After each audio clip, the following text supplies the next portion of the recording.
আজকে সন্ধ্যা থেকে হালকা হালকা ঝড়ো বৃষ্টি হচ্ছিল, বাইরে প্রচণ্ড রকমের বৃষ্টি, যার জন্য বরমাসের বাইরে যেতে পারিনি। এই জন্য ঘরে বসে বলছিল আমাকে এমন কিছু বানিয়ে দাও যেটা খেলে পেটও ভরবে, আবার মুখরোচকও খাবার হবে।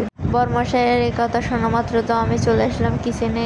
এসে প্রথমে নুডলস রান্না করে নিচ্ছিলাম। প্রথমে নুডলস রান্না করার জন্য নুডলসটা হালকায় সিদ্ধ করে ঝাল পেঁয়াজ তেলে দিয়ে হালকা লাল লাল ভাজি করে ওর ভিতরে একটা ডিম দিয়ে নেড়ে নেড়েই তো নুডলসটা আমার রেডি হয়ে গেছে।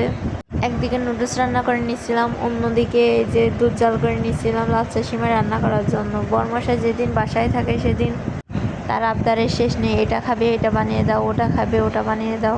আমার যেহেতু একটাই গ্যাসের চুলা, সো গ্যাসের চুলায় নুডলস রান্না করে নিয়েছিলাম, আর অন্যদিকে রাইস কুকারের প্যানে দুধটা ভালো মতো জাল দিয়ে নিচ্ছিলাম।